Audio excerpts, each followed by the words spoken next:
Mohon maaf nih rekan-rekan yang mau dari ini udah mulai. Baik, assalamualaikum warahmatullahi wabarakatuh. Selamat pagi, salam sejahtera bagi kita sekalian. Shalom, Om Swastiastu, Namo Buddhaya, salam kebajikan. Terima kasih kepada rekan-rekan media yang telah hadir di markas Pomdam Jaya ini untuk bersama-sama mengetahui perkembangan dari proses hukum yang dilakukan oleh Pomdam Jaya terhadap masalah yang kemarin menjadi perhatian kita bersama, yaitu penculikan, pemerasan dan penganiayaan yang akhirnya melibatkan 3 orang oknum prajurit TNI, baik yang berasal dari Satuan Pas Pampres maupun yang berasal dari Satuan TNI Angkatan Darat. Perlu saya sampaikan di sini bahwa kasus tersebut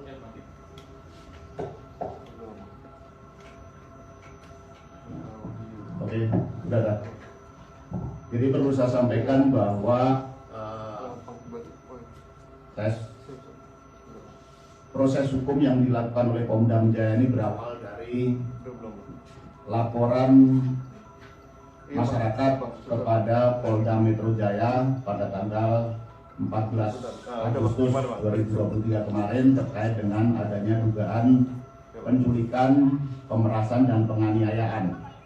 Dan setelah dilakukan pengembangan oleh Polda Metro Jaya, akhirnya diduga ada keterlibatan prajurit TNI.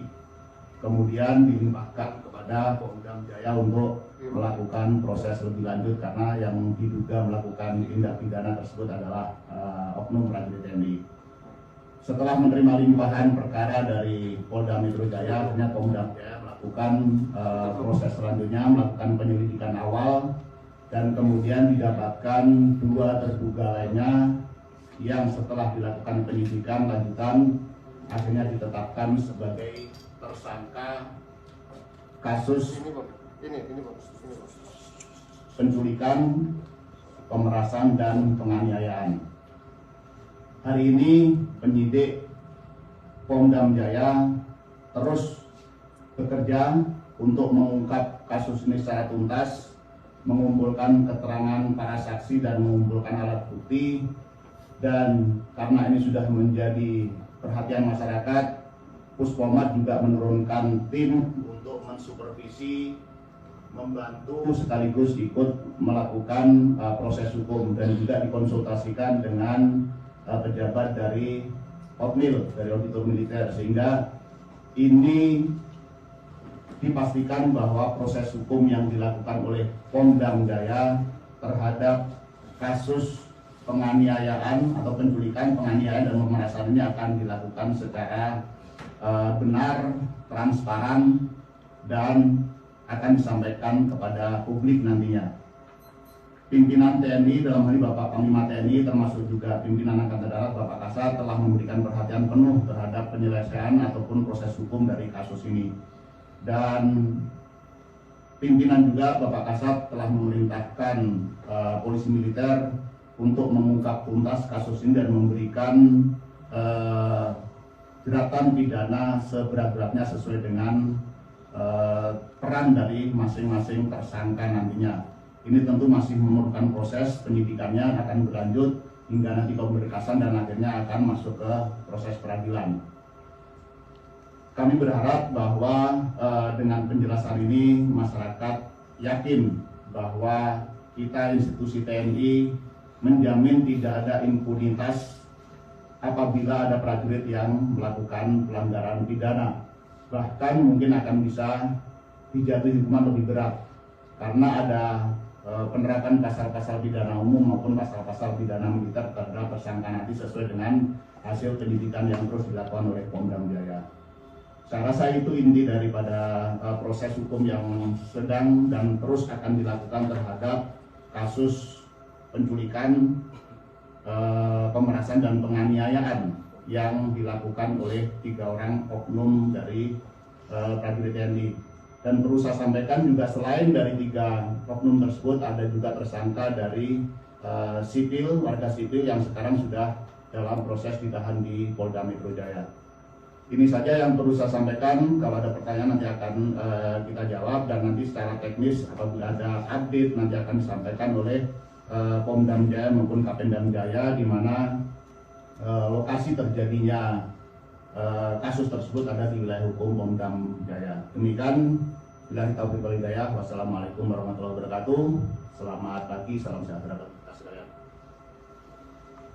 Pak, ya silakan.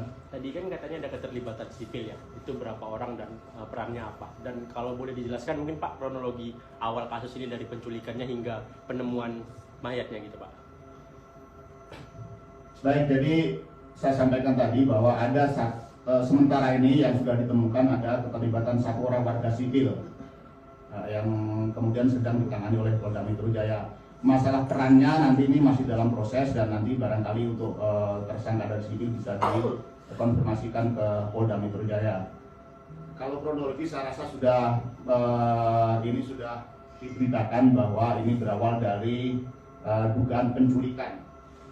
Untuk motifnya secara lengkap ini masih dalam proses penyidikan, sehingga kita belum bisa ungkap secara lengkap karena mungkin akan ditemukan alat bukti baru maupun keterangan-keterangan baru dari saksi-saksi yang diperiksa, sehingga ini belum bisa disampaikan saat ini supaya nanti tidak berbias.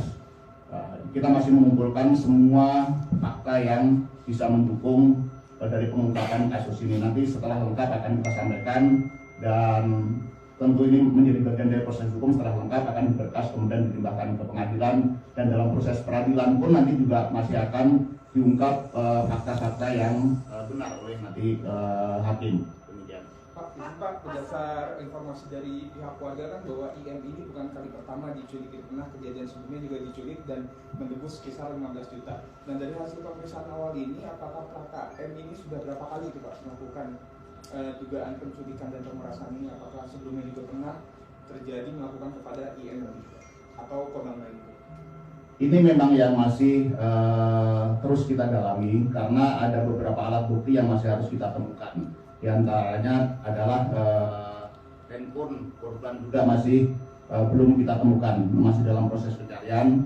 Artinya kita tidak bisa berspekulasi dengan asumsi-asumsi bahwa ini sudah sekian kali melakukan, tetapi ini akan terus didalami. Termasuk juga mungkin ada masalah-masalah lain yang melatar belakangi kasus ini juga sedang dalam pendalaman, sehingga kita tidak bisa berasumsi dulu. Nanti setelah lengkap akan kita sampaikan detailnya kepada publik melalui rekan-rekan media. Pak, tadi kan disebutkan kalau misalnya ada penetapan pasal pidana umum dan pasal pidana militer ya Pak. Ini jeratan pasal kepada para tersangkanya itu apa aja Pak? Kalau pasal ini kan masih dalam proses Mbak ya. Sekali lagi ini kita belum bisa memutuskan pasalnya nanti.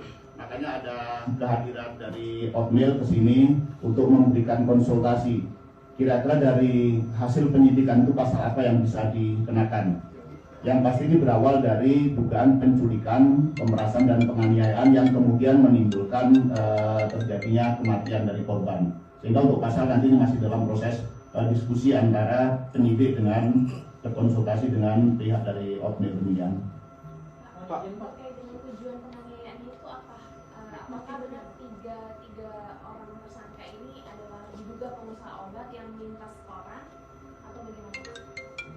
Sekali lagi Mbak ya, ini saya ulangi lagi bahwa proses penyidikan masih berlangsung. Kita masih terus mengumpulkan keterangan dari saksi-saksi dan alat bukti yang memang masih perlu dilengkapi juga untuk mengungkap secara tuntas. Yang saya sampaikan tadi, apakah ada latar belakang yang lain, apakah terkait dengan obat-obatan atau hanya sekedar penculikan di latar belakang oleh ekonomi dan sebagainya, ini masih terus diungkap oleh penyidik.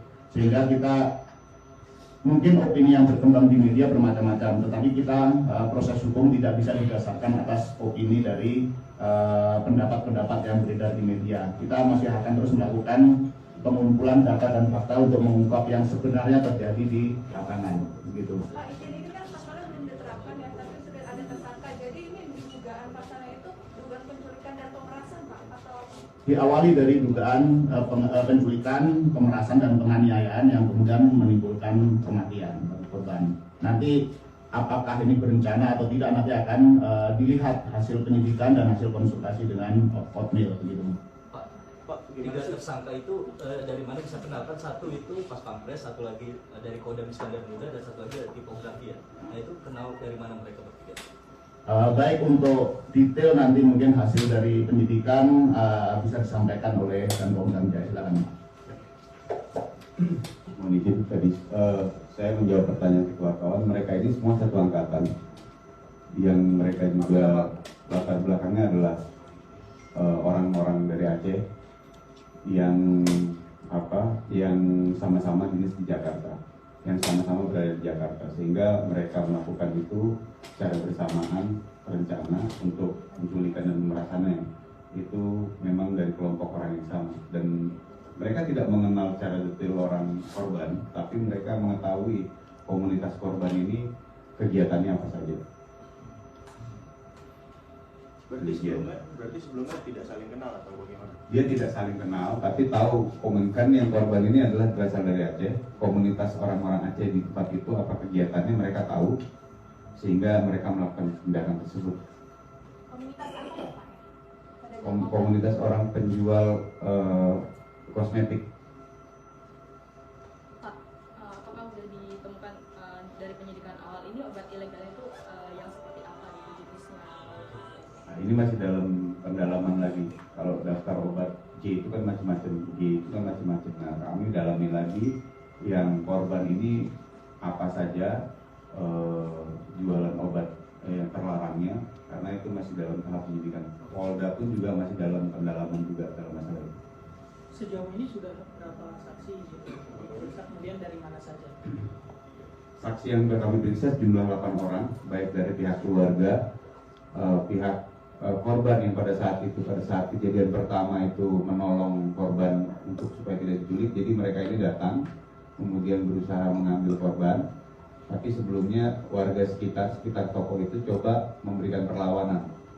Nah, itu ada 3 orang yang kita periksa, keluarganya, kemudian saksi-saksi lain yang dalam proses penculikan dan pemerasan ini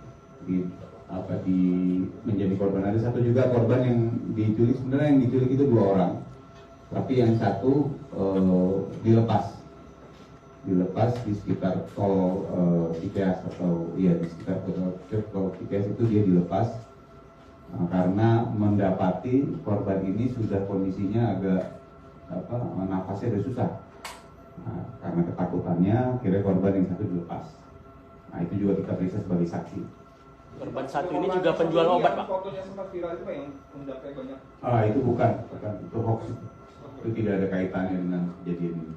Oh, berarti yang video viral izin konfirmasi ya, yang pundaknya dicuti itu bukan korban ya? Bukan. Itu bukan salah satu dari saksi maupun korban. Dan boleh minta foto-foto tersangkanya nggak? Bisa.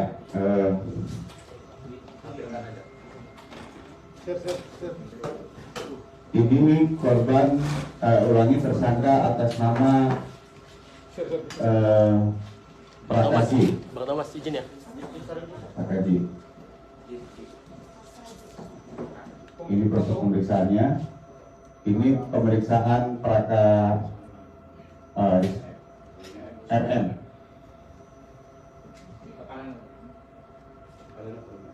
Ini Praka HS.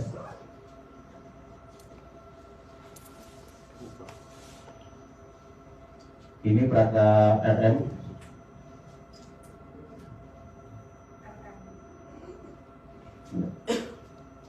Ini proses pemeriksaannya. Praka J.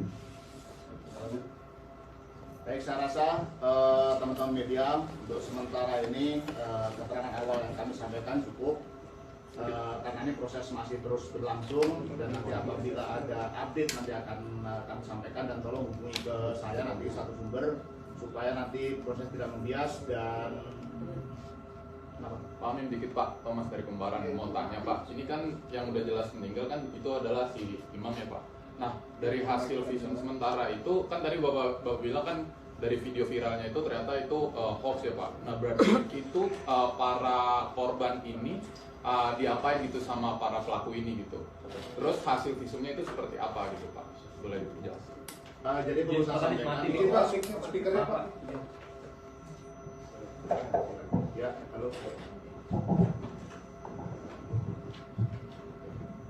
Jadi perlu saya sampaikan bahwa hasil visum maupun otopsi sampai dengan saat ini masih belum keluar, sehingga kita masih menunggu, dan saya menghimbau teman-teman media untuk tidak terpengaruh oleh mungkin video-video viral ataupun gambar-gambar yang tersebar melalui media sosial yang belum bisa dipertanggungjawabkan kebenarannya.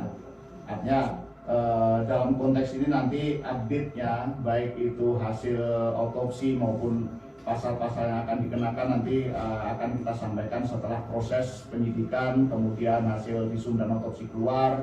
Mungkin akan ditemukan lagi alat bukti maupun keterangan-keterangan baru dari saksi-saksi yang mendukung, yang untuk melengkapi ini nanti akan kita sampaikan. Sementara keterangan awal yang bisa kami sampaikan itu tadi sudah kita sampaikan, dan sampai dengan saat ini Pemdam Jaya di bawah supervisi Puspomat yang sudah menurunkan tim juga dengan konsultasi dari Otmil Jakarta ini terus melakukan proses lanjutan dan memastikan bahwa proses ini akan diusut secara tuntas, termasuk apabila nanti mungkin ada tersangka baru dan sebagainya nanti akan kami sampaikan. Tetapi mohon teman-teman media maupun masyarakat bersabar menunggu hasil ini, dan yakinlah bahwa ini akan kita lakukan secara tuntas, dan kami jamin sebagaimana penekanan atau penegasan Panglima TNI berkali-kali bahwa tidak ada impunitas terhadap prajurit TNI yang melakukan tindak pidana baik umum maupun militer. Bahkan sekali lagi mungkin bisa lebih berat karena dua pasal pidana umum maupun pasal pidana militer akan kita terapkan. Sudah ya, saya rasa sudah cukup. Nanti berikutnya akan kita sampaikan, dan tolong hubungi saya apabila ada pertanyaan-pertanyaan. Saya akhiri, bila kita berhidayah. Assalamualaikum warahmatullahi wabarakatuh. Salam sejahtera bagi kita sekalian.